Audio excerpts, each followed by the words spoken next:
चलिए ठीक है, हम लोग शुरू करते हैं। ये द्विघात समीकरण है और इसको कहा जा रहा है कि 2x² माइनस 7x प्लस 3 बराबर 0 का मूल द्विघाती सूत्र से ज्ञात करना है। देखिए, द्विघात समीकरण को हल करने का 3 विधि दिया गया है इसमें क्लास 10th में। एक गुणनखंड विधि से शून्य ज्ञात किया जाता है, शून्य या मूल उसी को कहा जाता है। एक पूर्ण वर्ग विधि से, एक द्विघाती सूत्र से। द्विघाती सूत्र से हम लोग को निकालने के लिए सबसे पहले द्विघाती समीकरण बोलिए या द्विघात बहुपद बोलिए, उसका व्यापक रूप होता है ax² plus bx plus c बराबर 0। यानी कि जो x² के साथ में जो गुणांक होता है वो a कहलाता है। चलिए हम यहाँ पर लिख लेते हैं। a बराबर, सबसे पहले हम लोग लिखेंगे हल। क्या लिखेंगे? हल। हल लिखेंगे जो क्वेश्चन उसको note 2x² minus 7x plus 3 बराबर 0।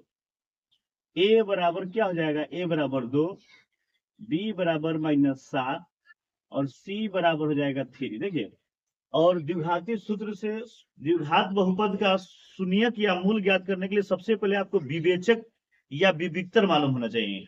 विवेचक या विविक्तर को हम लोग डी से सूचित करते हैं और उसका फॉर्मूला होता है डी बराबर b² माइनस 4ac। चलिए हम लिखते हैं, चूंकि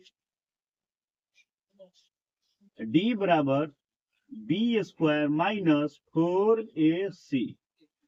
बी का मान क्या है? -7, तो 7 -7 का स्क्वायर माइनस 4। ए का मान देखो, 4ac का मतलब क्या? 4 गुने c है, और ए का मान 2 और c का मान 3।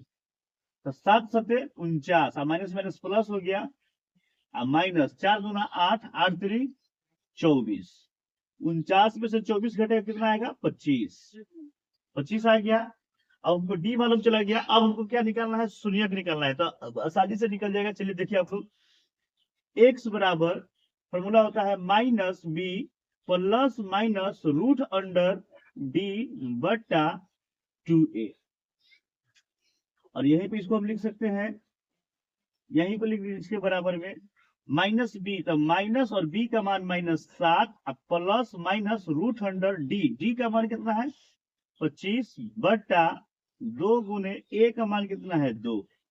तो माइनस माइनस प्लस, यानी कि 7 प्लस माइनस 25 का वर्गमूल 5 बटा 4।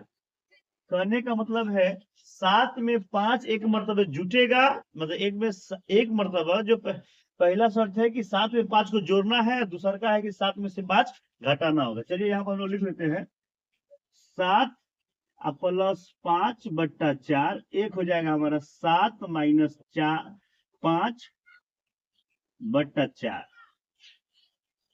7 5 12 बट्टा 4, कोमा यहाँ पर घटेगा 2 बट्टा 4। इसको काटेगा 4 तिहाई 12, यहाँ पर 2 दूनी 4, 1 बट्टा 2। ये आपको उसका शून्यक मिल गया। यही आपका x का मान। उम्मीद है आप लोगों को समझ में आया होगा। ये बोर्ड एग्जाम के लिए मोस्ट इंपोर्टेंट क्वेश्चन है। आप लोग प्रैक्टिस कीजिए और इसको सॉल्व कीजिए, ठीक है। अगर मेरा वीडियो आप लोग को अच्छा लगता है तो कमेंट शेयर कीजिए और मेरे चैनल को सब्सक्राइब कीजिए।